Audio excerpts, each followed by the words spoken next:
avait dit que la consolation, il est l'espérance et la grâce de Dieu, il est vivant, il est l'envoi de Dieu, la parole de Dieu est péché sur la terre. Jésus qui est le roi de l'univers, qui nous donne la grâce et la vie éternelle.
Célébrer, nous voulons t'adorer, nous voulons te chanter, te rendre toute la gloire. Je veux te louer, je veux te célébrer, tu es toute adoration, pas sauver des nations. Moi je veux te louer, moi je veux t'adorer, pour tout tes bienfaits. Merci Seigneur.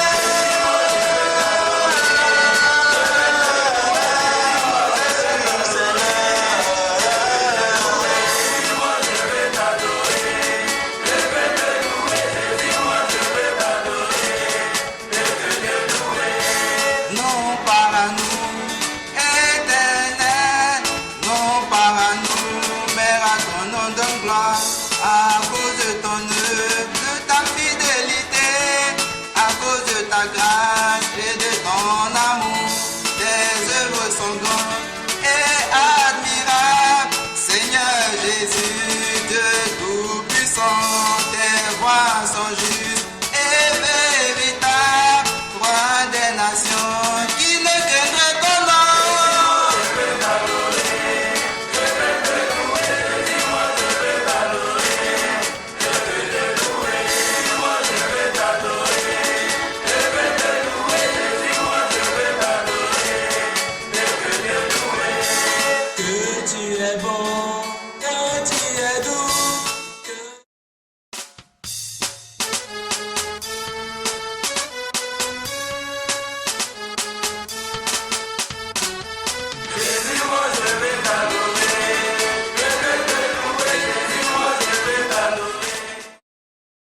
Jésus parole vivante.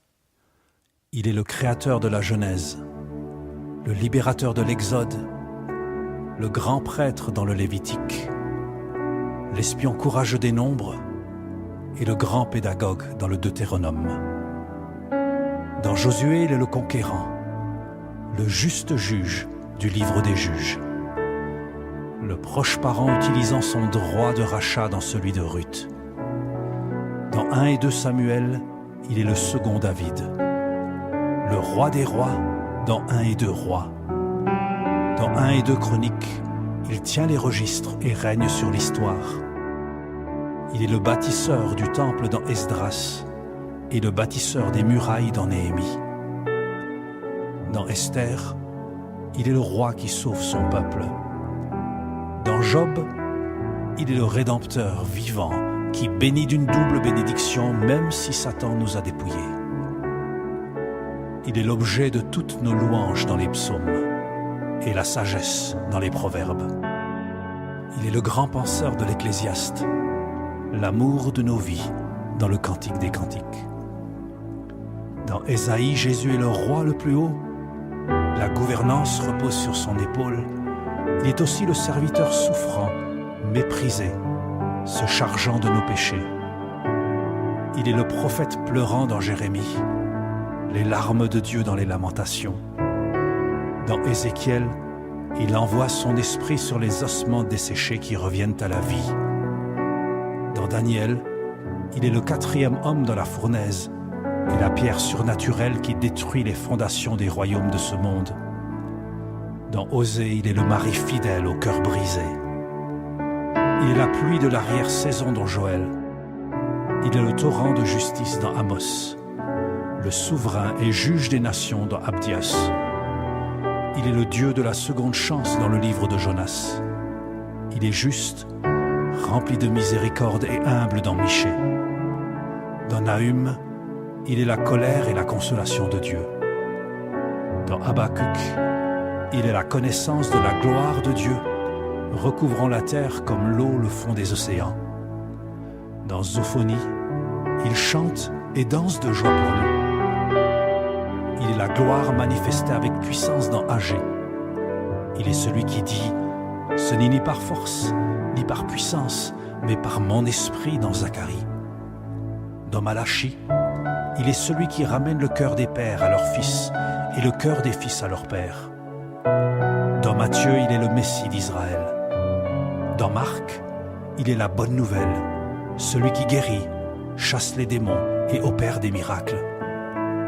Il est le Fils de l'homme dans Luc et le Fils de Dieu dans Jean. Il est le bâtisseur de l'Église dans les Actes, la justification par la foi dans les Romains.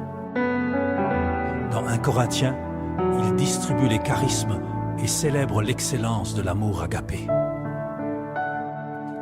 Dans 2 Corinthiens, il est le véritable apôtre, payant le prix pour l'annonce de l'Évangile. Dans les Galates, il est le fruit de l'Esprit, celui en qui il n'y a ni juif, ni grec, ni esclave, ni libre, ni homme, ni femme. Dans Éphésiens, il équipe son Église des ministères et nous revêt de l'armure de Dieu. Dans Philippiens, il est le serviteur qui a quitté la gloire du Père pour revêtir notre humanité. À son nom, tout genou fléchira dans le ciel et sur la terre. Dans les Colossiens, il est celui qui nous a délivrés de la puissance des ténèbres pour nous transporter dans son royaume. Dans 1 Thessaloniciens, il est l'évangile prêché par la puissance du Saint-Esprit. Dans 2 Thessaloniciens, il est le roi qui revient, revêtu de gloire et de majesté. Dans 1 Timothée, il est le seul médiateur entre Dieu et les hommes. Dans 2 Timothée, il est le maître qui forme ses disciples, qui à leur tour en formeront d'autres. Dans Tite, il est la grâce nous enseignant à renoncer aux convoitises, à mener une vie de justice et d'espérance, en attendant la manifestation de la gloire de notre grand Dieu et Sauveur Jésus-Christ. Dans Philémon, il est celui qui libère les esclaves et leur donne une nouvelle destinée. Dans les Hébreux, il est le grand prêtre selon l'ordre de Melchizedek, l'initiateur et le finisseur de notre foi. Dans l'épître de Jacques, il est l'auteur des bonnes œuvres qui accompagnent notre foi. Dans 1 Pierre, il est l'agneau sans défaut qui nous rachète de la vaine manière de vivre héritée de nos pères. Il est aussi notre joie dans l'épreuve. Dans 2 Pierre, il est le Seigneur qui ne tarde pas dans l'accomplissement de ses promesses, usant de patience afin qu'aucun ne périsse, mais que tous arrivent à la repentance. Dans 1 Jean, il est notre pardon si nous confessons nos péchés. Dans 2 Jean, il nous donne son enseignement pour nous garder des séducteurs.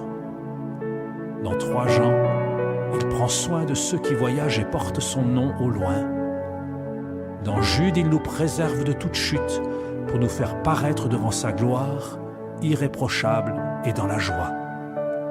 Dans l'Apocalypse, il règne en majesté, entouré de l'adoration des anges et des êtres vivants, élevé par la louange des hommes de toutes tribus, langues et nations.